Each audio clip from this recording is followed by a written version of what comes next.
Vale. Bueno, entonces, teniendo esto y agradeciéndole nuevamente a Nicolás, creo que podemos dar inicio al seminario del día de hoy. Le agradezco mucho a Vladimir toda la diligencia por haber hecho muy rápidamente el seminario, pero sí nos interesa mucho que ustedes escuchen este nuevo trabajo en Machine Learning, que tiene cosas muy, muy interesantes que están en la frontera, que se vienen discutiendo, y entonces todos sus aportes y toda la retroalimentación pues va a ser de mucha utilidad. Entonces le doy paso a Vladimir para que nos comparta su pantalla y podamos escuchar su presentación. A todos y todas, muchísimas gracias por estar en el seminario el día de hoy. Bueno, por favor me indican si están viendo mi pantalla. Profe, inicia el proceso de grabación. Yo, de todas maneras, yo estoy grabando, pero sí sería bueno que se grabe también Sí, en... mejor que el profe grabe porque la calidad del sonido es mucho mejor desde Meet. Sí, Ya lo estoy iniciando yo a grabar. listo, ya aquí aparece que está grabando. Ya se ve mi pantalla, ¿verdad? Sí se ve. Listo. Bueno, entonces comencemos. Bueno, el seminario de hoy va a tratar prácticamente de explicar un trabajo que hace poco terminamos en colaboración con el profesor Fabio González, que es de la Facultad de Ingeniería. Y bueno, él lleva, digamos, ya un tiempo, tal vez un año, puede ser un año corto, realizando un seminario en el que, bueno, inicialmente había bastante gente de física, pero ya más o menos hay la misma cantidad de gente de física que de ingeniería. Y el seminario como tal lo que busca es mirar un poco ideas de Machine Learning que se puedan aprovechar en la física y lo contrario, ideas de física que se puedan aprovechar en el Machine Learning. Entonces, básicamente lo que les voy a exponer hoy es una idea que inicialmente tuvo Fabio y que junto con Herbert, discusiones que hemos tenido y pues también una buena parte de trabajo, se afinaron muchos de los conceptos y de las ideas que tenía Fabio para, digamos, desarrollar esa idea bastante más profundamente. Y entonces la idea del día de hoy es compartirles esa experiencia, compartirles el trabajo que se realizó junto con Fabio y sin embargo, bueno, el título de esta charla es Supervised Learning with Quantum Measurements, que es el título finalmente que le pusimos a un manuscrito que ya está terminado y está arriba en Archive. Después del seminario se los paso. Em, y bueno, la idea de este seminario tiene, digamos, como dos caras. La primera de ellas es hacer como una mini clase sobre máquinas de soporte vectorial, que es un método bastante clásico del Machine Learning para clasificar datos. Entonces, la idea es que todos, digamos, como que estemos al mismo nivel de conocimiento con respecto a esta técnica, eh, para poder entender sobre todo una de las implicaciones del paper. Digamos que el paper que nosotros construimos tiene un par de implicaciones bastante fuertes, y este seminario, digamos que solamente voy a tocar una de ellas, pero la idea es que, bueno, después los que quieran leer obviamente se pueden enterar de la otra. Y bueno, después presentaré ya la idea como tal que tuvo el profesor Fabio, que es de hacer clasificación de datos basada en medidas proyectivas. Entonces vamos a hablar un poquito de cómo pasar datos o cómo representar datos en estados cuánticos, y como tal ya adentrarnos en la idea de cómo realizar medidas para realizar clasificación de datos. Y finalmente, pues vamos a mirar eh, algunas de estas maneras de pasar uno de datos a estados cuánticos para realizar este framework. Entonces, bueno, comencemos con el problema de clasificar datos. Bueno, lo primero es que supongamos que tenemos ese escenario de abajo en donde hay algunos puntos amarillos y otros puntos rosados, violetas.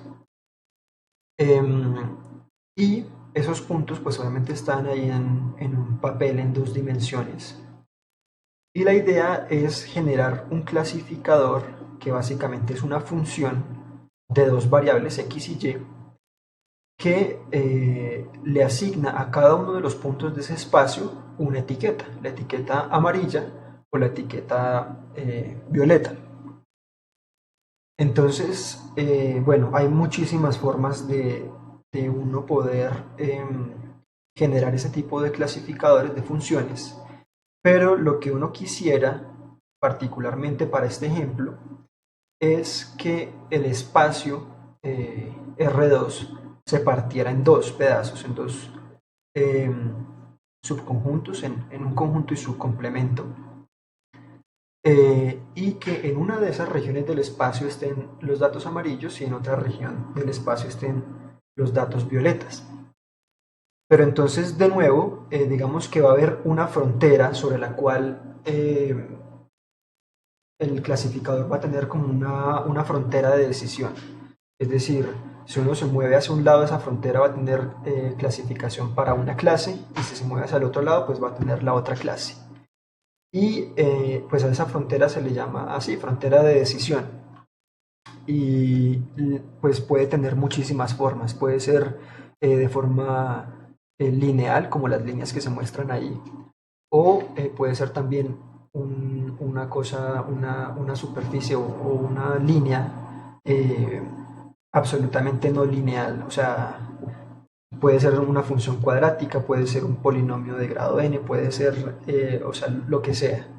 Y como tal, algunos de los algoritmos de clasificación que más se utilizan son redes neuronales o árboles de decisión, que lo que hacen es que pueden hacer fronteras absolutamente no lineales y muy específicas.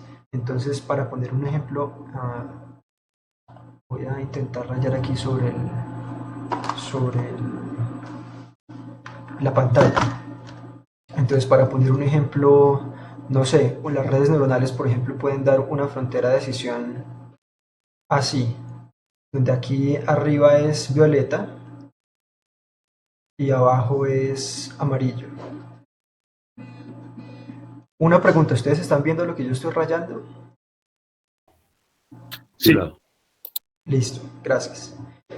Pero también, por ejemplo, los árboles de decisión, usualmente ellos lo que toman son decisiones de si una variable es mayor o menor que otra. Entonces, por ejemplo, podríamos tener que esta sea una frontera de decisión, ¿sí? Distinta a las líneas.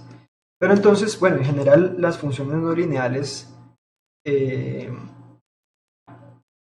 pareciera o da la ilusión de que son muchas más y que son mucho más complicadas, y en efecto son mucho más complicadas, dependen de muchos más parámetros que simplemente una función lineal. En este caso, por ejemplo, una línea y igual a por x más b puede ser simplemente la línea que nos divide el espacio en 2 y listo, y punto. Entonces, solamente tiene 2 parámetros esa línea y es, digamos, como que el problema más sencillo a resolver. Perdón, ¿alguien? No sé si haya problema con mis audífonos. Bueno, entonces ese es el problema al que uno está enfrentado y el que queremos resolver. Entonces, bueno, hacia los años 90, más o menos principios de los años 90, en Bell Labs nació como la idea de las máquinas de soporte vectorial, que es una técnica de Machine Learning que voy a exponer, y que trata básicamente de preguntarse cómo separar datos de forma lineal. Entonces, bueno, aquí en la gráfica que aparece abajo hay 2 tipos de clase, 2 tipos de datos. Digamos que en el primero de ellos, aquí hay una clase negativa, dos datos de clase negativa, y acá arriba hay dos datos de clase positiva. Y pues obviamente la idea es encontrar alguna línea que sea capaz de separarlos, pero pues de esas líneas hay muchas, ¿no? Hay infinitas. Pero la idea es encontrar de alguna manera cuál sería la mejor línea que la separe. Entonces, digamos que por convención, eh, uno elige esta línea que aparece aquí punteada como la mejor línea, eh, porque digamos que esa línea está lo más separada posible de los datos con clase positiva y de los datos con clase negativa. Es decir, que, eh, que no hace que los datos estén tan cerca de esa línea, porque la idea de esto es poder generalizar, es decir, en un tiempo futuro pueden aparecer nuevos datos, por ejemplo, no sé, acá o acá o acá, por ejemplo. Positivos o negativos pueden estar por acá. Entonces, la idea es que efectivamente esa línea quede como en la mitad de los datos iniciales para que los datos nuevos, digamos que no vayan a estar mal clasificados. Pero bueno, eso es obviamente un argumento muy heurístico, por decirlo así. Pero pues es intuitivo, ¿no? Es intuitivo que lo que uno quisiera es tener esa línea que aparece allí. Y bueno, esa línea también la puede caracterizar uno por un vector que acá se denota con esta flecha que aparece aquí en el origen del plano cartesiano, que es un vector normal a esa línea de ahí. Entonces, básicamente, si nosotros ponemos una línea punteada en la mitad y ponemos paralela a esa línea, dime. ¿Cómo se puede garantizar a priori que el problema tiene una región bien definida que permite separar los datos? No se puede. Más adelante vamos a tocar ese tema, pero inicialmente supongamos que son separables linealmente. ¿Sí? Sí, o sea, la pregunta es incluso más allá. ¿Qué garantiza que haya una región bien definida donde los datos puedan ser divididos de esa manera? O sea, yo podría tener un menos en la región de los más. Sí, exacto. Por ejemplo, algo como esto acá. Exacto. Sí, eso se puede tener, pero entonces como vamos a ver más adelante, hay una posible técnica para poder sobreponerse a esa dificultad. Ok. ¿Sí? Bueno, entonces, bueno, pero la idea, perdón, yo voy hacia atrás, hasta no se quita. Punto.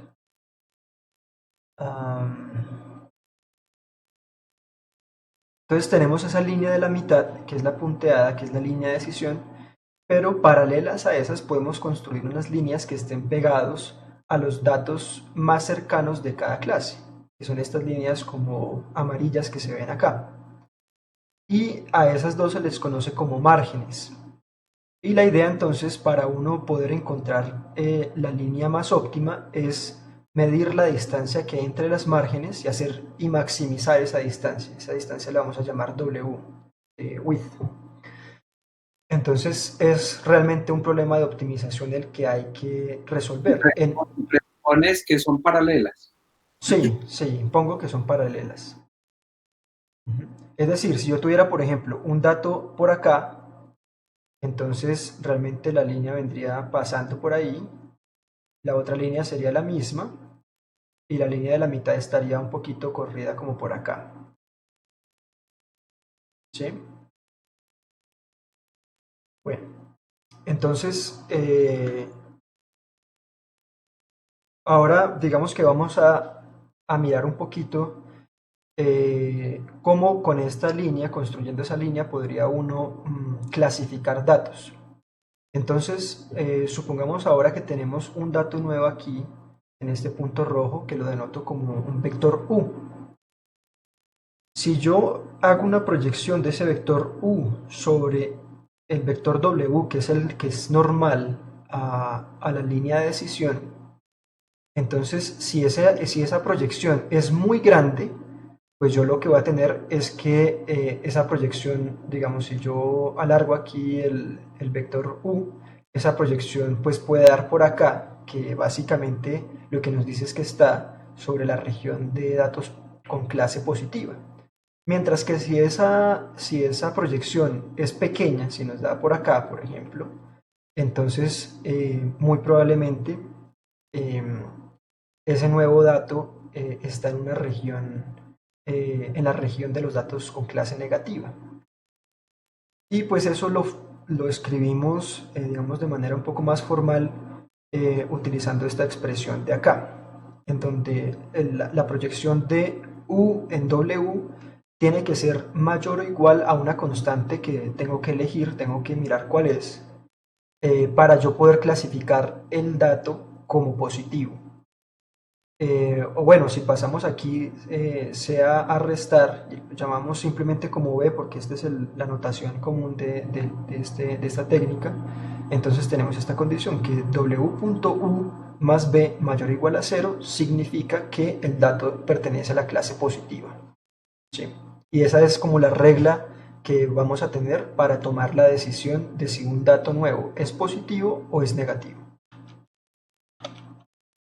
Entonces, bueno, vamos a trabajar ahora rápidamente, digamos aquí lo quiero hacer en unas 3 diapositivas tal vez, y es mirar un poco cuáles son las restricciones o digamos que nosotros queremos imponerle al problema para poder hacer una buena clasificación. Vemos que aquí todo esto que se hace es puramente por conveniencia matemática para que las cosas queden escritas de una manera bonita. Entonces vamos a hacer lo siguiente. Este x más que está aquí se refiere a cualquier punto con clase positiva, donde este x es un vector. Y este x menos es cualquier punto con una clase negativa. Entonces vamos a decir que w.x más b tiene que ser mayor o igual a 1 siempre. Es decir, antes decíamos que para ser clasificado de manera positiva lo íbamos a poner mayor o igual a 0, ahora le vamos a imponer que sea mayor o igual a 1. Y adicionalmente vamos a decir que w.x negativo más b va a ser menor o igual a menos 1. Entonces, si queremos clasificar un dato como... Porque estás normalizando los vectores, ¿ok? ¿Cómo, perdón? Estás normalizando los vectores. O sea, el C lo estás pasando a dividir al otro lado y entonces defines cantidades con referencia al 1. Sí, exactamente, así es, normalizo los vectores, pero bueno, en realidad lo que yo puedo normalizar es este W, Por eso, pero no, W normalizas B. sí, exacto, pero ojo ahí que normalizarnos para los demás no significa llevarlo a norma 1, sino que debo imponerle alguna condición a la norma, ¿sí? Listo. Pero entonces, digamos que estas dos ecuaciones que yo tengo acá, puedo resumirlas en una sola, y es la siguiente. Voy a definir una variable y sub i que me dice que es 1 si el dato iésimo es de la clase positiva, y es menos 1 si el dato iésimo es de la clase negativa. Entonces lo que tenemos básicamente pues es esto de acá, ¿no? Es y sub i por w.x sub i más b, eso tiene que ser mayor o igual a 1, es decir, estas dos son equivalentes. ¿Sí? Y ahora, lo que ocurre es que obviamente para algunos vectores x sub i se va a tener la condición, esta condición de acá, es decir, aquí estoy pasando el 1 a restar acá y voy a tener la condición de igualdad. Entonces, hasta ahora vamos bien con eso. Pero, de nuevo, nuestro objetivo es maximizar el ancho, la distancia entre los dos márgenes que habíamos definido originalmente. Entonces, vamos a encontrar ese ancho. Entonces, aquí vamos a definir un vector que está sobre la margen que tiene a los datos negativos sobre esa margen, mejor dicho. Entonces a este de aquí lo llamamos x menos. Y también tenemos un vector que es este que está acá, que está sobre el margen que le corresponde a los datos de la clase positiva. Ese se llama x más. Aquí está x más y x menos. Y este vector que está aquí como rosadito, que es x más menos x menos, pues se ve fácilmente que si yo quiero saber cuál es la proyección o cuál es la distancia entre las dos márgenes, entre esta margen y esta margen, puedo proyectar a x más menos x menos sobre un vector unitario normal a la margen. Y como la margen es paralela a la línea de decisión, entonces este de acá es nuestro vector normal y esto de acá pues es la proyección que estoy buscando, ¿no? Es este x más x menos punto ese vector unitario. Y eso me va a decir W, que es esta distancia de acá, ¿no? Entre las dos márgenes, que es lo que yo busco maximizar. Entonces, bueno, es decir, si yo ahora combino esta distancia W con con esta ecuación que me dice que hay algunos de esos puntos que quedan sobre la margen en la clase negativa y en la clase positiva, pues yo simplemente aquí reemplazando se demuestra que el W, el ancho, es igual a 2 veces sobre la norma de ese vector W, que es el que yo utilizo para definir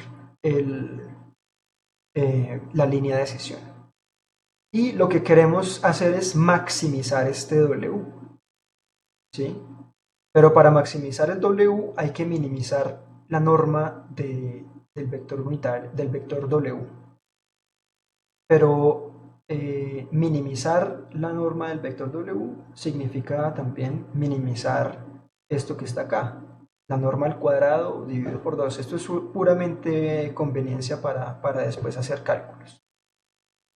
Y entonces, bueno, a lo que llegamos es a que tenemos una expresión para ese ancho que queremos maximizar, pero teniendo algunas restricciones, y son las anteriores que teníamos acá, y es que para cada uno de los datos esta desigualdad tiene que cumplirse. Y en particular, si esos datos están sobre la margen, pues estas son las restricciones, estas ecuaciones de acá son las restricciones que se deben cumplir. Entonces, pues nada, o sea, si tenemos un problema de optimización con restricciones, lo que utilizamos son multiplicadores de Lagrange. Digamos aquí solamente voy a mostrar cómo se escribe el lagrangiano asociado a ese problema de minimización, pero después voy directo a los resultados. Entonces tenemos que minimizar esto de acá, que ya sabemos que lo teníamos que minimizar, pero además imponemos las condiciones que son estas de acá, que son las ligaduras del problema, con sus respectivos multiplicadores de Lagrange alfa sub i. Obviamente, si tenemos muchísimos datos acá, para poder encontrar esos multiplicadores de Lagrange, pues seguramente toca hacerlo a través de técnicas numéricas. Pero bueno, al minimizar esto, al optimizar esta función, se llega a este resultado de acá que es bien importante. Y es que W es una combinación lineal de los datos que yo tengo, de los x sub i, pesados por los multiplicadores de Lagrange. Y bueno, y tenemos también aquí este otro resultado que es utilizado después para simplificar los cálculos, pero bueno, digamos que eso no nos Pero importa. hay detalles que no se entienden, Vladimir. Dime. ¿Cómo es la dependencia de W vector de los multiplicadores? Porque pues se supone que tienes que hacer una minimización sobre las variables del problema. Exacto, sí. ¿Cuáles son las variables y cómo son las dependencias después? Ok, perfecto. Entonces, para sacar esta primera ecuación, lo que uno hace es sacar el gradiente con respecto a W de el lagrangiano, e igual a esto a 0. Cuando uno resuelve esta ecuación, obtiene esta condición de acá. ¿Sí? Es decir, hacer básicamente la derivada sobre cada uno de los parámetros de ese W. O si uno lo quiere, o sea, partir más, digamos que W es igual a W1, W2, etcétera, los parámetros que tenga ese, digamos, en las dimensiones en las que uno esté. Y lo que hace es hacer la derivada de ese lagrangiano con respecto a W sub i e igual a cero para optimizar, y esto le va a dar esta condición de acá, ¿sí? Entonces, sí, de ahí sale. Ahora, cuando uno hace la derivada con respecto al parámetro b, que es el otro digamos que tenemos que elegir, eh, lo que va a obtener uno es la ecuación de abajo, esta de acá. Correcto. ¿Listo? Bueno, entonces pasamos aquí al siguiente. Pero entonces, bueno, ya nosotros teníamos una regla de decisión que era esta de acá, que si w.u, donde u es el vector de un nuevo dato, más b es mayor o igual a cero, entonces le asignamos el valor positivo, ¿sí? Pero pues ya sabemos cuánto vale esa w. Esa w vale aquí lo que está resaltado en verde. Y digamos que lo que tenemos finalmente es que la predicción va a depender de los multiplicadores de Lagrange, del parámetro este b que también tenemos que encontrarlo, eh, y de los productos punto que hay entre ese u y los datos que nosotros tenemos. O sea, el dato nuevo, producto punto, con los datos que teníamos inicialmente. Ahora, para poder encontrar estos alfas y este b, pues en general, pues digamos que por eso es un método de Machine Learning, hay que utilizar métodos de minimización de funciones para poder solucionar el sistema de ecuaciones que sale allí. Pero digamos que por eso no quiero preocuparme en este seminario, porque eso finalmente es una tarea numérica, pero lo importante es que las ecuaciones que salen de los multiplicadores de Lagrange finalmente salen matrices positivas definidas, que básicamente eh, tienen una descomposición espectral en donde va a tener un mínimo de valor. Y bueno, en fin, como tal también la función que uno forma, gracias a que sale de manera lineal y que este lagrangiano es cuadrático en W, pues es una función convexa que se puede minimizar con cualquier algoritmo de minimización, puede ser Newton-Raphson, lo que sea. Pero digamos que lo interesante o lo poderoso de esta idea es que para una máquina de soporte vectorial siempre es posible llegar a un mínimo global, ¿sí? Que esto no se tiene con las redes neuronales, que esto no se tiene con los árboles de decisión y con muchos otros algoritmos del Machine Learning. Eh, que es que todos esos métodos tienen el problema de que pueden quedarse estancados en mínimos locales, mientras que este método no. Entonces, bueno, aquí, bueno, me devuelvo otro. Una pregunta, Ladito. En el caso anterior y en este que estás mostrando ahí, tienes es una sola ecuación. En esta de acá, Sí, ahí tienes sí, una sola ecuación. sí. ¿El proceso de minimización lo vas a hacer sobre una sola ecuación? Mm,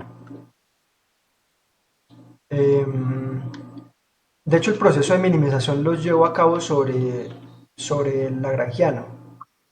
Por eso, o sea, realmente las dos ecuaciones que dan cuenta de la minimización son las que pusiste abajo de la flecha azul.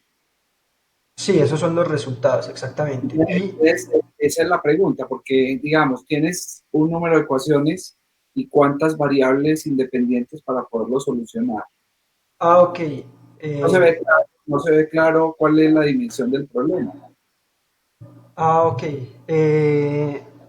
No, cuando uno hace multiplicadores de Lagrange, o sea, aquí cada uno de estos términos de esta sumatoria es una restricción de esos multiplicadores de Lagrange, ¿no? Es decir, uno normalmente escribe lo que uno quiere minimizar como una función eh, x unos parámetros, por ejemplo. O sea, esto es una función que depende de todos los puntos de la muestra que tengas, ¿no? Que son los X u Y. Sí, Correcto. Entonces, en principio, ese lagrangiano tiene n términos como tenga esa suma, ¿no? ujú, O sea que tengo n alfas. Y la pregunta es, ¿de dónde me salen las n n ecuaciones? ecuaciones. Salen del proceso de multiplicadores de Lagrange, que tiene uno que... No, pero es que si uno tiene n multiplicadores, necesita n ecuaciones. O sea, la pregunta es esa. Si yo tengo una suma con n alfas, ¿cierto? Lo que veo ahí son dos ecuaciones.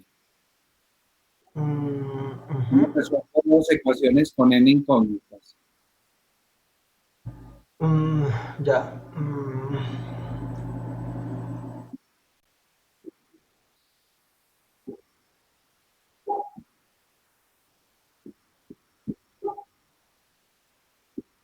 No lo recuerdo. Ayer lo estaba mirando, de hecho se lo pregunté a Nicolás. No sé si él tiene por ahí la idea. A ver.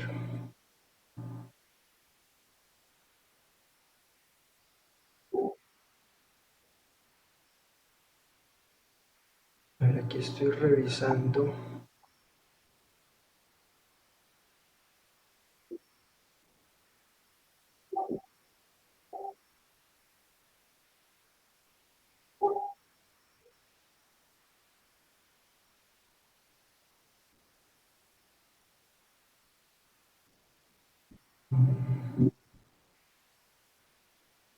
No sé.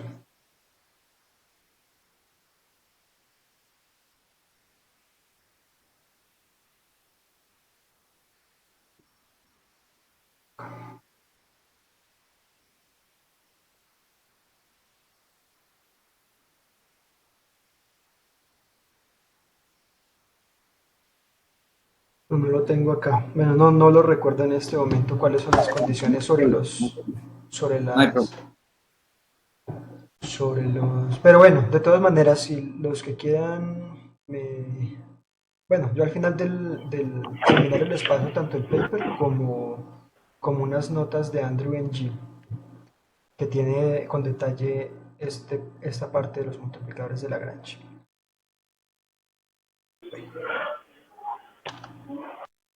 Entonces, bueno, como les decía, está esta otra parte. Entonces, en donde esa función o esa regla de decisión depende particularmente de esos productos punto. Y pues aquí viene la pregunta inicial que hacía Herbert sobre qué hacer eh, cuando los datos no son separables linealmente. Y para eso sale, digamos, que una idea que se denominó después el truco del kernel o el kernel trick, en el que uno, digamos aquí en esta figura que se ve aquí en la mitad, tiene precisamente esa situación en la que no existe ninguna línea que separe a los datos de una clase de los datos de la otra clase. Pero lo que uno intenta hacer entonces es una transformación del espacio original a un espacio que se llama el feature space, en donde en ese espacio ya los datos son separables linealmente. Obviamente ahí la dificultad está en cómo garantizar que efectivamente los datos son separables linealmente y de cómo diseñar esa función que los lleva a uno de ese espacio original al feature space. ¿Sí? A ese mapa lo vamos a llamar phi, y lleva esos vectores eh, lleva los vectores del espacio original al espacio de característicos, el feature space. Pero sin embargo, realizar ese mapeo pues, puede ser computacionalmente costoso y algunas veces hasta imposible. Por ejemplo, si el feature space tiene dimensión infinita. Entonces, lo que se denomina como tal el kernel trick es que se pueden encontrar funciones de kernel, que básicamente es una función definida sobre el espacio inicial, que cuando uno hace ese cálculo, que es este que aparece acá abajo, es igual a haber mapeado los datos al espacio, al feature space, y haber realizado ese producto punto. Entonces, a ese como tal se llama el kernel trick. Vamos a ver inicialmente un par de ejemplos para esta función phi, para unos casos bien específicos. Entonces, esto no sé por... ya sé cómo es. Bueno, inicialmente tenemos, por ejemplo, estos datos que aparecen aquí a la izquierda. Unos son rojos y otros son azules y están en disposición XOR.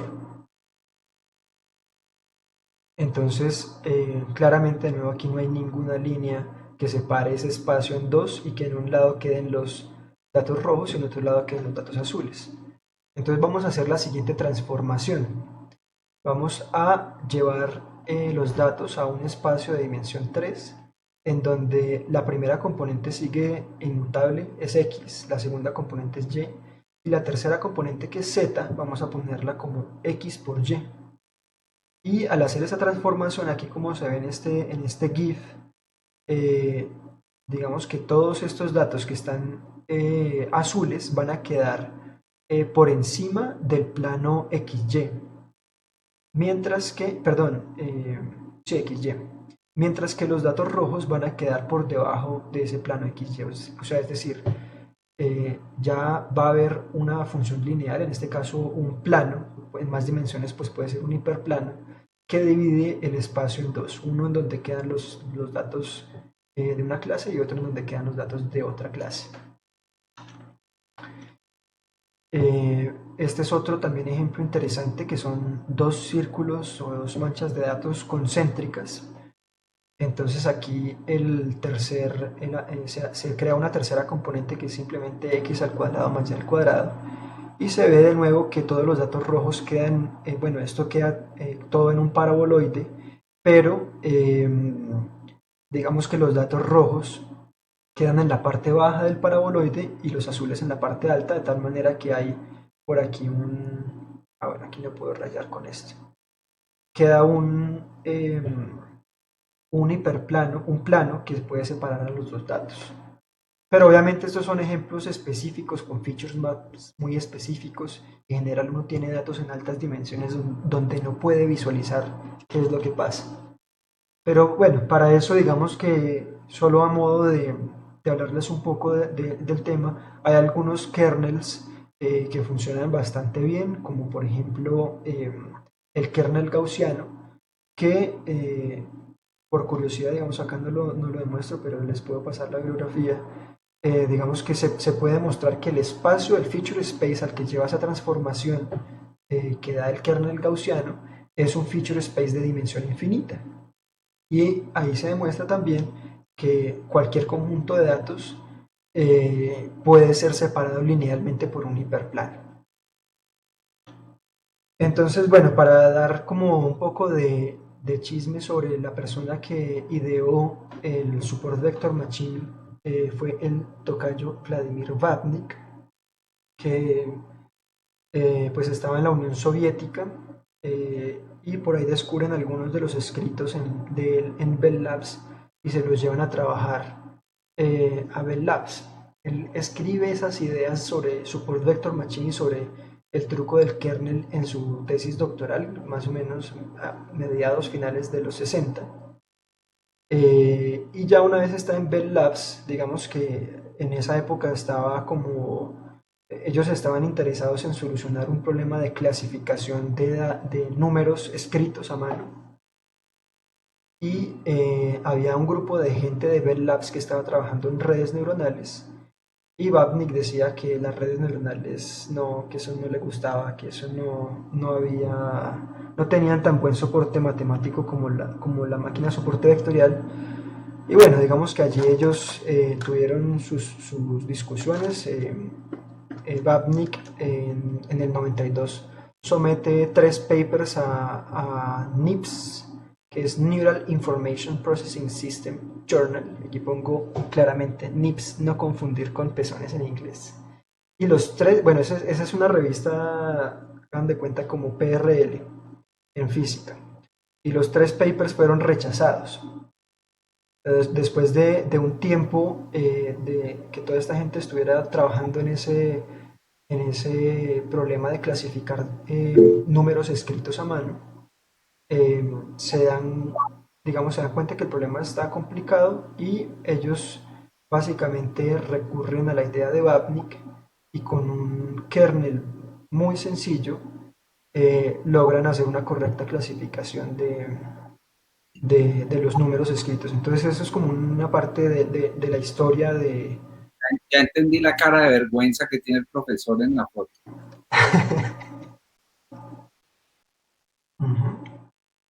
Shame on you. Bueno, entonces ahora sí a lo que vinimos, a discutir un poquito el paper que se realizó con Fabio. El nombre es Supervised Learning with Quantum Measurements.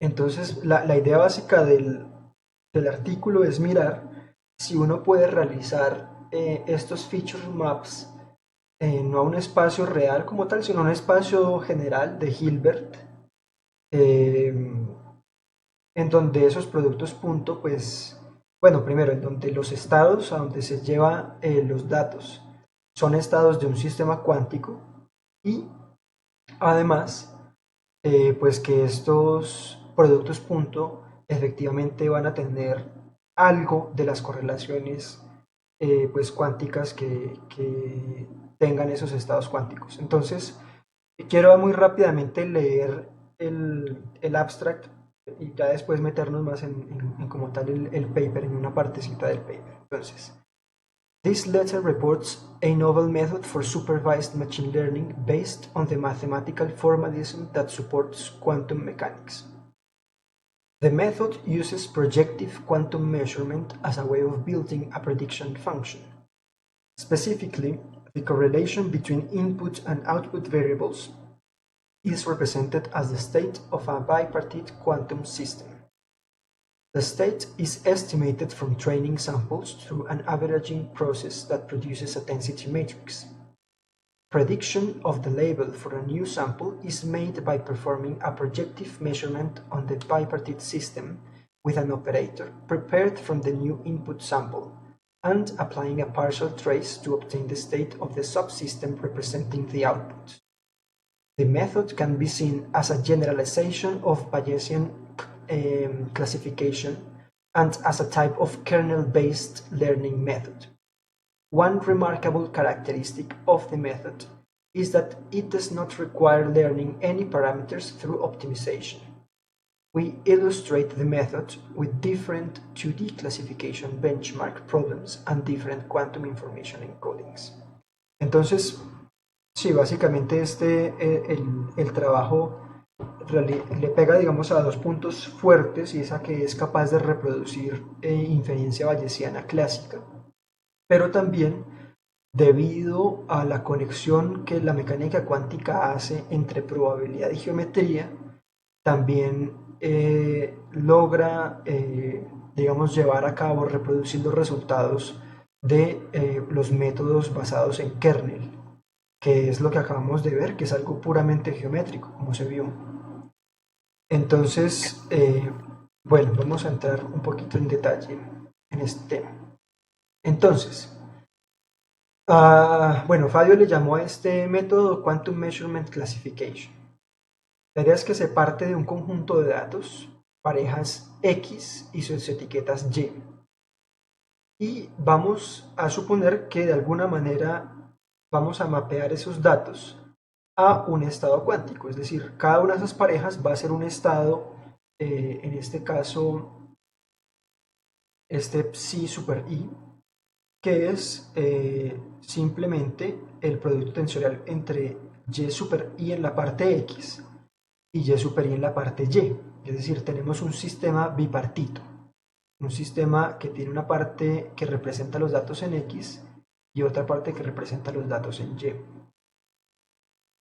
Ahora, Esto lo hacemos obviamente para cada uno de los datos. Y vamos a crear un estado en una matriz de densidad que resuma la información del conjunto de datos. En este caso lo definimos como un estado máximamente mezclado, pero que guarda las correlaciones entre los datos y su respectiva etiqueta. Es decir, vamos a armar matrices de densidad. Miren que es una matriz de densidad para el dato i, y lo que hacemos es un promedio de todas esas matrices de densidad. Ahora tenemos un nuevo dato y bajo el mismo mapa anterior, ese dato nuevo lo llevamos a un estado superestrella sub X, y a este estado pues podemos crearle un proyector correspondiente en el espacio de Hilbert de los datos, que el espacio de Hilbert es el espacio de las X y el espacio de las Y. Entonces aquí creamos un proyector producto tensorial con el operador identidad en los datos, en las etiquetas Y, en las clases. Y posteriormente a eso proyectamos el estado de los datos, de todos los datos, sobre el dato nuevo, haciendo esta medida proyectiva que aparece acá.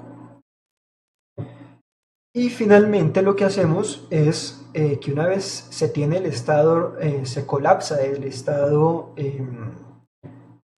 de los datos al estado nuevo, hacemos una traza parcial con respecto a los grados de libertad del sistema en X y terminamos con una matriz de densidad que va a contener toda la información relevante con respecto al nuevo dato X estrella, para saber cuál es la característica, o cuál es la etiqueta correspondiente a ese nuevo dato. Entonces, eso es lo que, digamos, esos son los pasos muy rápidamente del método. Pero, pues, o sea, inicialmente quiero que le pongan atención a realmente lo sencillo de las ideas, ¿no? Es decir, se prepara un estado que resume a todo el conjunto de entrenamiento, a todo el conjunto de datos inicial.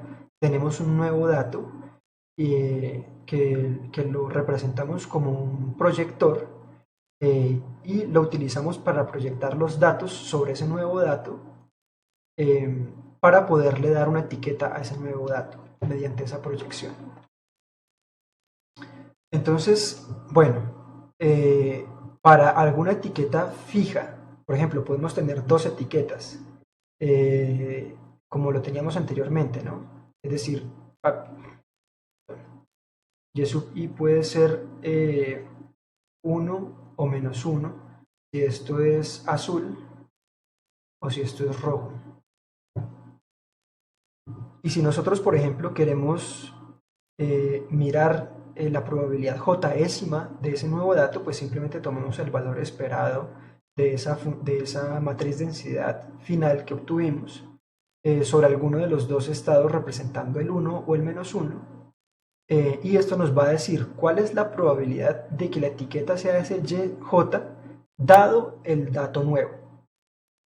Y bueno, después de álgebra, que en realidad no es muy complicada, uno puede demostrar que esa probabilidad va a ser la siguiente razón. Arriba se va a tener una suma sobre estos objetos que están acá para todos aquellos objetos del conjunto inicial que cumplen que esa etiqueta es igual a la etiqueta que yo quiero predecir, sobre la cual estoy midiendo, dividido sobre la misma cantidad, pero en este caso ya no pongo esa restricción, es decir, esta medida va efectivamente entre 0 y 1. Y lo que me va a decir es esa probabilidad que estoy buscando. Ahora, este módulo cuadrado de capa, ¿qué es? Este módulo cuadrado de capa de x y x estrella es precisamente el overlap entre el estado cuántico correspondiente al dato i y al estado cuántico correspondiente al nuevo dato estrella.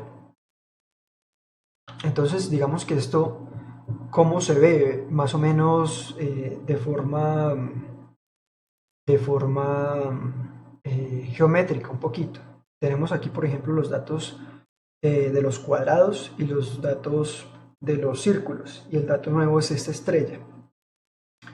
Lo que nosotros vamos a ver es que para cada uno de los datos que existen, cuadrados o círculos, vamos a medir ese kernel entre cada uno de los datos de afuera y el dato de estrella. Y prácticamente, por ejemplo, aquí vean que la estrella está más cerca de estos datos de color rojo, ¿cierto? Cuadrados rojos, y un poco más lejos de estos datos de color azul.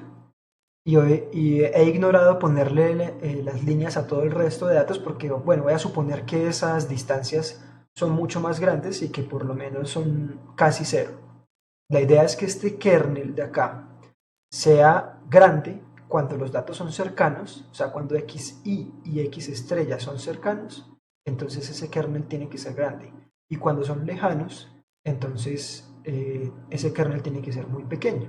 Entonces, digamos, al compararlo aquí atrás, básicamente lo que estamos haciendo es una votación. Es decir, de todo el conjunto de datos estoy mirando cuáles son esos conjuntos que pertenecen a la clase J, y voy a medir la distancia del nuevo dato a todos ellos.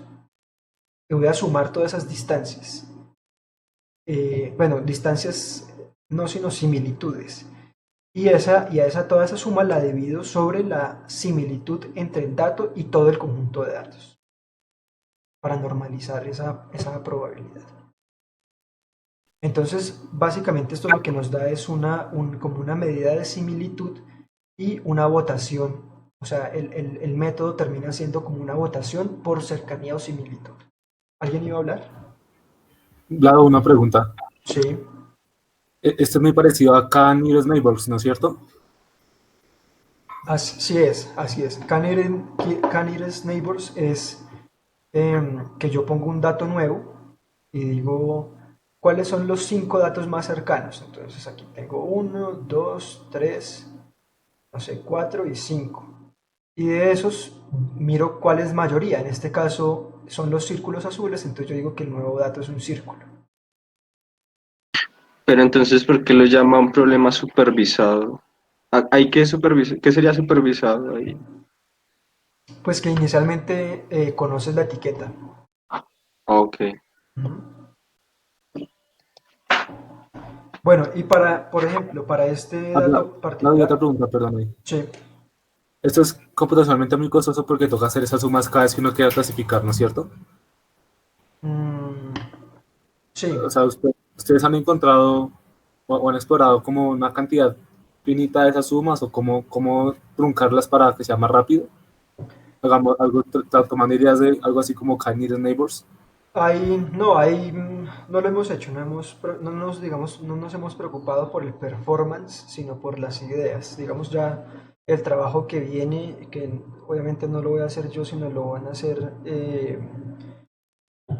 pues el grupo de Fabio, es optimizar, ¿no? Ellos, digamos, en eso son bastante buenos en hacer esos tipos de cálculos lo más rápido posible. Es decir, para que esto para que entre a competir, digamos, con otros metodologías de clasificación, por decirlo así. Sí, pero eso es trabajo futuro. Entonces, bueno, particularmente, por ejemplo, para este ejemplo, si yo quiero calcular la probabilidad de que y sea cuadrado rojo, dado el dato nuevo, en este caso, por ejemplo, me dio que esa probabilidad es de 0.6. ¿Sí? Un ejemplo únicamente. Pero bueno, digamos, ahora ya centrémonos un poquito más en realmente cómo realizar ese mapa de datos a estados cuánticos. Particularmente, cómo mapear un vector, que es lo que generalmente uno tiene con un dato, a un estado cuántico. Entonces tenemos el vector x sub y, aquí me falta la flechita, y este x sub y es igual a un vector que tiene, bueno, el x sub y, su primera componente, X sub i, su segunda componente, etcétera. Aquí estoy diciendo que tienen m componentes, ¿sí? Y cada uno de estos números reales es mapeado a un estado. O sea, cada uno de esos números reales es mapeado a este estado. O sea, finalmente lo que está haciendo esta función phi es que coge datos reales y los mapea a un espacio de Hilbert. Eso es lo que hace. Y como tal, el estado del vector pues es el producto tensorial de todas esas representaciones. Pues esta es una manera particular. Más adelante también se podrán explorar otro tipo de cosas, como incluir, por ejemplo, aquí de entrada estados entrelazados, o bueno, lo que uno quiera hacer. Pero veamos primero uno de los estados que nosotros escogimos en el paper. En el paper exploramos cuatro posibles mapas, pero en lo que me quiero centrar aquí es en uno que son los estados coherentes. Entonces, un estado coherente de luz con alfa, módulo alfa cuadrado fotones, se escribe de esta manera.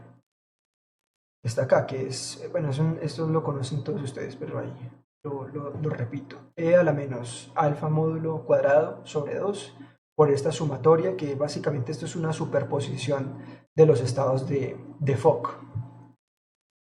Y pues vamos a ver cómo vamos a hacer ese mapeo para un número real. Entonces, un número real X lo vamos a mapear en el estado y le vamos a poner otro parámetro adicional a esto que se llama gamma. ¿Qué va a hacer ese gamma? Realmente aquí nuestro alfa va a ser igual a raíz de gamma por el número X que nosotros queremos mapear. ¿Sí? Entonces, tenemos aquí e a la menos gamma por X al cuadrado, y aquí tenemos esto de acá. O sea, esto es sencillo. Pero lo interesante, como ya lo habíamos visto anteriormente, es poder calcular estos productos punto, esos productos internos, entre un dato X y un dato X'. Cuando uno hace eso, bueno, ahorita más adelante se los muestro más detallado, pero esto, ese producto punto da esto que está acá, es la exponencial de menos gamma por X menos X' al cuadrado, es decir, es una gaussiana. Productos puntos de estados coherentes son gaussianas. Y este es un kernel muy interesante porque a este kernel de acá se le llama el kernel gaussiano, que es el que les digo, y aquí se ve muy explícitamente, que se está mapeando un dato a un espacio de dimensión infinita. Entonces, eso es bastante interesante. Pero entonces, bueno, veamos ahora qué ocurre para un vector, ya no para un número real. Si hacemos el procedimiento para un vector, nos vamos a dar cuenta que ese producto punto entre x vector y x' vector va a ser de nuevo una gaussiana, ¿no? En este caso una gaussiana en más dimensiones. Y aquí lo importante de esto es que si nosotros añadimos un shift a los datos, esto no cambia para nada. Si nosotros también añadimos una rotación a los vectores, tampoco pasa nada. Es decir, el kernel gaussiano es invariante ante desplazamientos y ante rotaciones. Entonces aquí muestro cómo se ve ese kernel gaussiano. Aquí estoy básicamente pintando exp de menos gamma por x al cuadrado. O sea, estoy diciendo que x' es 0. Estoy centrando x' en 0. Y aquí varío algunos gamma, digamos, para mostrarles un poco cómo es la cosa. Entonces, aquí en la mitad tenemos el x' 0, ¿sí? Vean que para datos cercanos el kernel es grande, como lo queríamos. Y para datos lejanos el kernel es pequeño. Y con ese gamma lo que nosotros hacemos es simplemente jugar con qué tan puntuda es o qué tanto se castiga a esa distancia. En este caso, por ejemplo, si queremos castigar menos la distancia, tenemos aquí el 0 y vemos que, por ejemplo, un punto que está por acá tiene una altura definida, mientras que si tenemos el mismo punto acá, aquí esa altura de ese kernel o sea, la similitud entre esos dos puntos, según ese kernel, aquí es prácticamente 0, mientras que en este caso es distinta de 0, y mientras que en este otro caso, pues es mucho menos que 0 la diferencia, ¿no?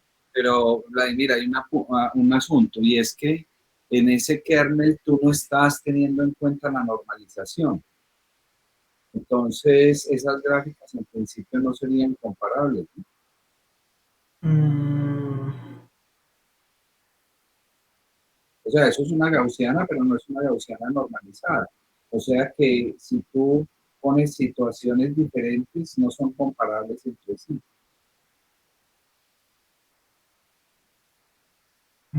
sí.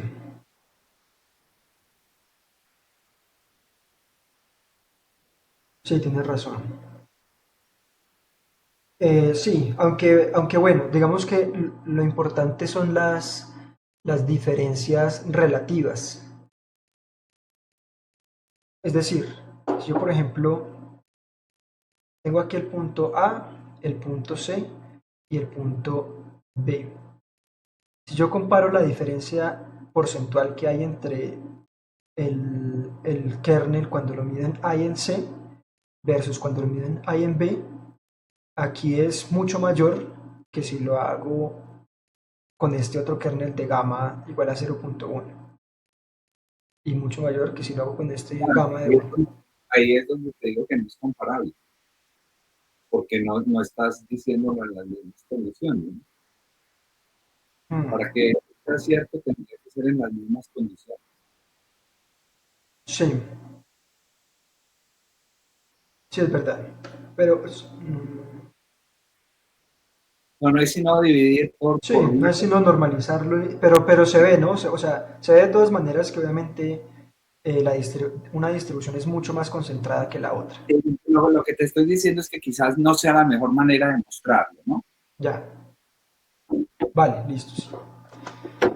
Bueno, eso es con respecto a a los estados coherentes.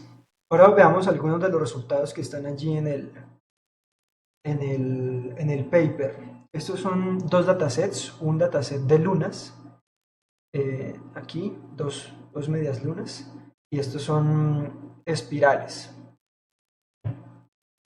Entonces, obviamente tienen un boundary decision que no es lineal. Y estos numeritos de aquí que aparecen abajo, lo que dicen es el error en training versus el error en test. ¿Qué es lo que pasa? Que nosotros tenemos un conjunto de datos inicial, pero ese conjunto de datos lo partimos en dos. Es decir, tenemos un conjunto de datos inicial y aquí, por ejemplo, tenemos el 80% de esos datos lo cogemos para entrenar el estado y el remanente lo cogemos para probar el método. Y esto número que dice aquí, que va entre 0 y 1, lo que dice es el accuracy de la predicción. Entonces, generalmente lo que uno busca es que los dos números sean relativamente similares, porque en ocasiones los algoritmos de Machine Learning pueden tener un error en training o una accuracy en training muy alto, es decir, es muy preciso en el training, pero en el test es muy bajo, lo que quiere decir que el algoritmo se sobreentrenó y que no es capaz de generalizar. Aquí no es el caso, aquí se ve que este algoritmo efectivamente para estos casos que se están exponiendo pues es bastante bueno en ese sentido, es muy robusto. Y aquí lo que tenemos son datos rojos y datos azules. Y este background que se ve rojo y azul es la probabilidad de que un punto dado en cualquier parte de este espacio pues sea clasificado como rojo o como azul. ¿Sí? Entonces se ve que el desempeño en general es muy bueno. Y bueno, digamos que yo hasta aquí preparé el seminario, pero también les quería mostrar algunos otros de los resultados, sobre todo también una cosa que sugirió Herbert y que es bastante ilustrativa. Bueno, lo primero es que así como podemos usar estados coherentes, también podemos usar estados squeezed. Pero, digamos, aquí es una gráfica de cómo se ven esos kernels de los estados de squeeze. O sea, aquí C es simplemente un parámetro análogo a gamma. Pero vean que esta, o sea, mientras que aquí anteriormente estos kernels son invariantes bajo rotaciones, aquí no lo son. Porque vean que aquí hay como unas falditas que se forman en las direcciones preferenciales de X y Y, estas faltas que se forman acá. Es decir, yo tengo un dato en el centro, ¿sí? Y yo cojo todos los datos equidistantes a ese dato en el centro. Este dato que aparece acá, su medida de kernel es menor a este dato que aparece acá, a pesar de que están de la misma distancia euclidiana, ¿sí? Entonces, eso es un problema, pero bueno, digamos que esta idea de los estados squeezed salió de un paper de María Schult, que es una compañera de Nicolás Quesada, en donde él trabaja en Xanadu, ¿no? Nicolás Quesada, él es el ex estudiante de Herbert. Y bueno, estas direcciones preferenciales, digamos que se evidencian aquí en estas regiones de acá, que claramente están mal clasificadas. Y es básicamente porque lo que uno está haciendo es que de aquí, de cada uno de los puntos que están en esas regiones mal clasificadas, uno lo que está haciendo es medir distancias, preferencialmente sobre esta línea, y sobre esta línea, a pesar de que los datos azules están más cerca que los datos rojos, digamos que los datos rojos son muchos más, y al hacer la suma correspondiente que se mostró anteriormente, pues queda pesando más los datos rojos que los datos azules, ¿no? Entonces claramente es un problema que tiene el kernel, pero pues bueno, digamos que relativamente también puede funcionar. Y bueno, también Herbert planteó hacer un ejercicio interesante, y es que efectivamente los estados coherentes y los estados squeezed son estados cuánticos, pero son de los estados más clásicos que se pueden encontrar.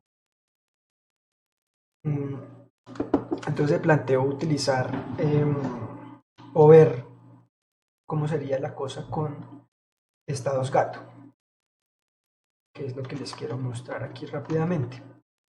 Me disculpan, esto fue a último momento que lo hice.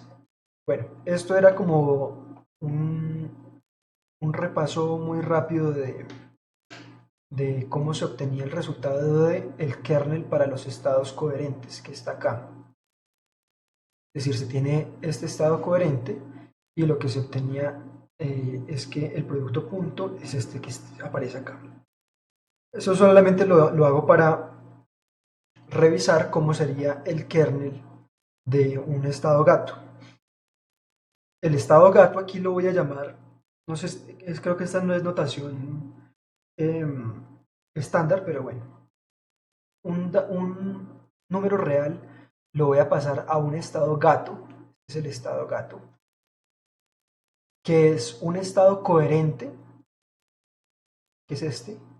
Aquí lo puse en antifase, pero está en superposición con menos, o sea, sería como un alfa menos alfa, superposición de esos dos estados. Pero aquí simplemente le puse un X aquí adentro.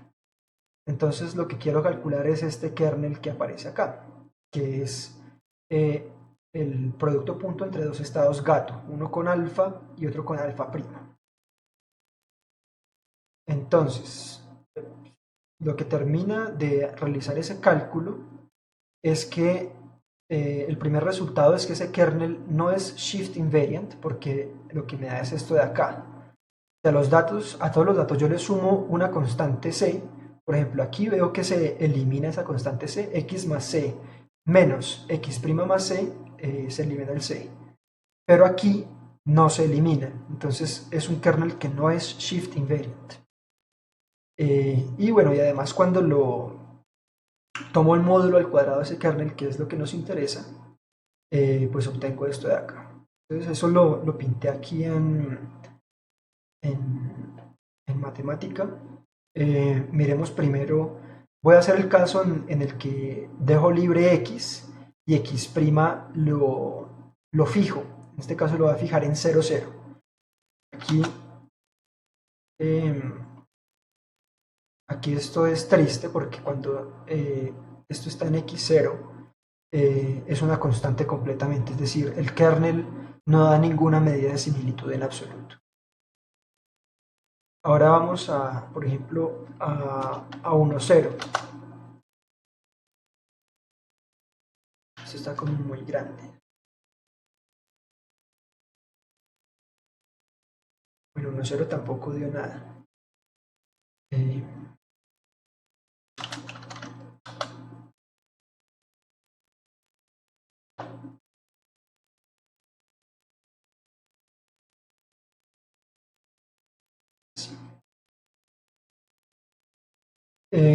Sí, 1, 0 tampoco da nada, efectivamente. 1, 1. Ya empieza a dar algo bastante interesante en ese kernel. Esta línea negra que está ahí es el punto 1, 1. Es decir, ese es como alrededor de eso es que estamos midiendo ese kernel. Y vemos aquí que efectivamente valores que están cercanos a ese punto son grandes, pero allí empiezan a jugar más las correlaciones cuánticas inducidas por el estado gato, en donde aparecen regiones en donde ese kernel, bueno, aquí no estoy tomando el módulo, debería tomar el módulo, un segundito aquí.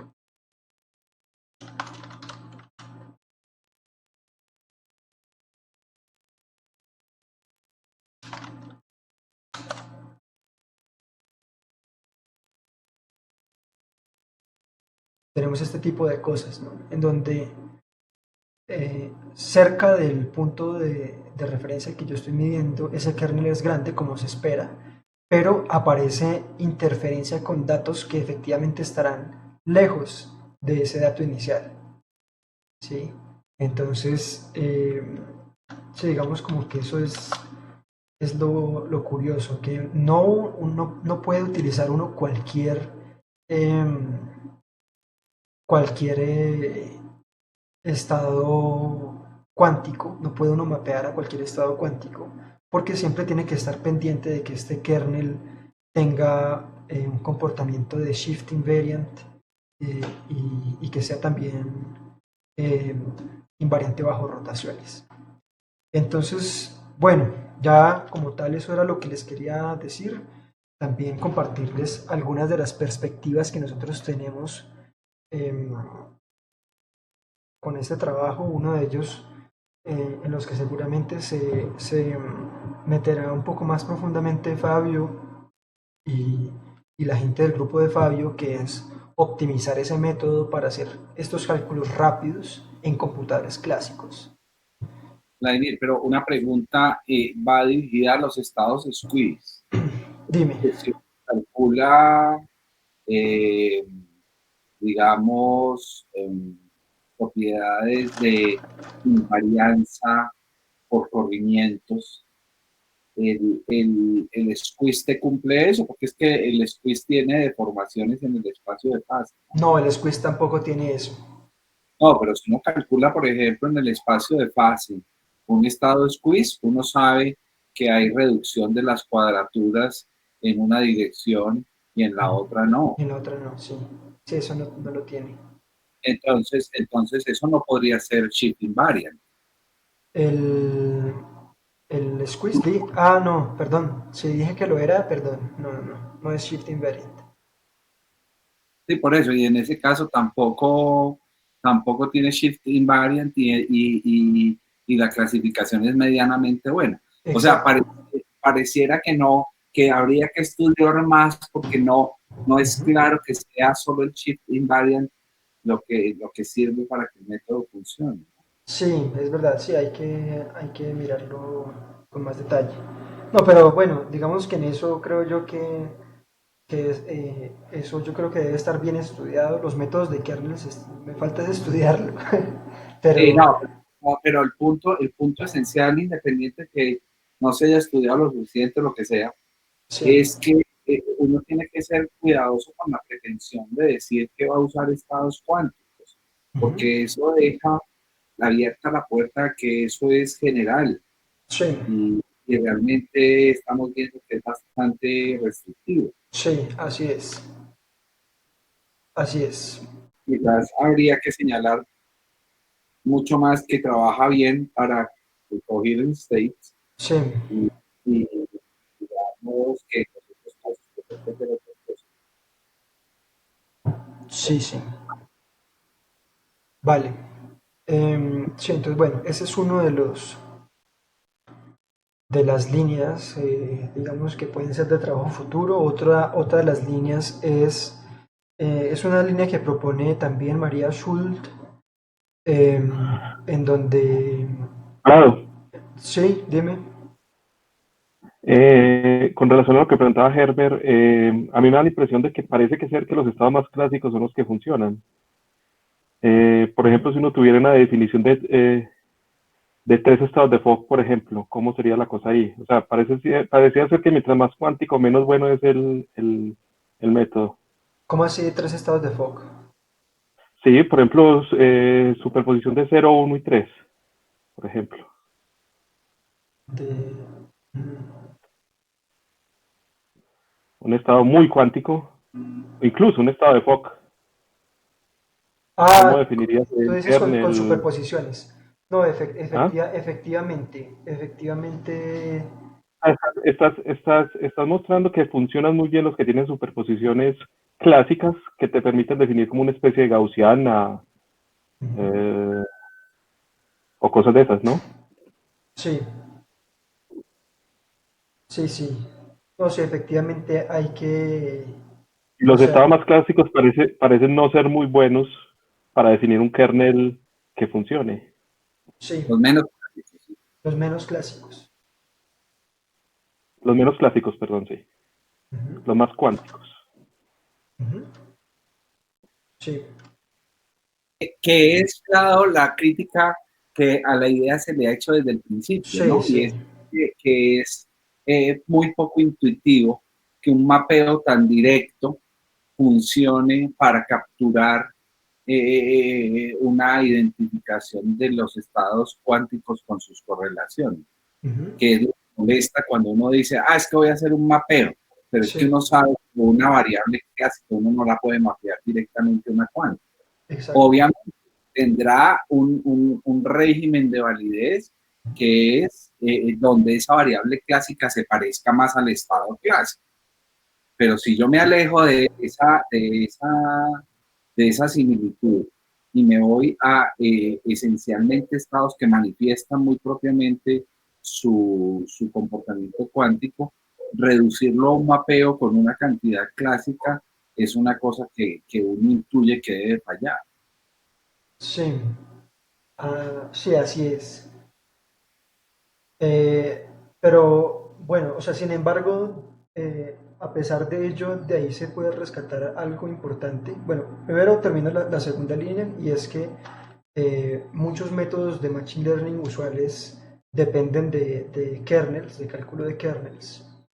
Eh, y bueno, ese cálculo del kernel puede hacerlo un poco más, de forma más efectiva, según lo que propone María Schult, en un circuito fotónico, por ejemplo. Entonces, digamos como que se pueden proponer mecanismos híbridos de Machine Learning en donde se hacen algunos cálculos en un computador clásico y algunos cálculos en un computador cuántico. Pero bueno, ahora sí, digamos que lo que se puede rescatar de que uno puede en esencia también preparar estados relativamente clásicos, bueno, sí, estados no tan cuánticos como lo estamos diciendo, en un computador cuántico. Entonces, es algo que no discutí aquí en en lo que acabo de decir en el seminario, pero en el paper, digamos, para el resto de las personas también lo pueden mirar. Eh, Hay otro mapeo que nosotros llamamos mapeo softmax, en donde se puede básicamente preparar estados en qubits para realizar este tipo de clasificaciones, pero todo en un computador cuántico. Entonces, sí, es decir, a pesar de que por lo menos en estos casos que mostré de Q-modes, que son estos estados de luz, eh, evidentemente para los ejemplos mostrados, entre más cuántico se ve que funciona peor, pero sin embargo puede uno, ¿cómo se dice? Engineer, cuadrar, manipular, preparar un estado cuántico en un computador de qubit sobre el que uno tenga un poco más de conocimiento y más de control. Entonces son como esas perspectivas las que hay eh, en ese trabajo. Y ya, digamos, eso era todo lo que les quería comentar el día de hoy. Entonces, Pues por yo favor. quiero aprovechar el trabajo muy de líder de Vladimir en estas temáticas para animar al grupo a que nos vamos metiendo en estas técnicas. Estas técnicas son transversales. Todos los problemas que hacemos en el grupo pueden ser abordados con técnicas de Machine Learning. El Quantum Machine Learning, que no es exactamente donde está trabajando Vladimir. Vladimir está trabajando ahí en un intersticio entre lo clásico y lo cuántico, pero el Machine Learning tiene todas las facetas, desde el mundo clásico completamente hasta el mundo cuántico completamente. Quiero enfatizar, el Machine Learning es una teoría que nos permite hoy día abordar problemas muy difíciles.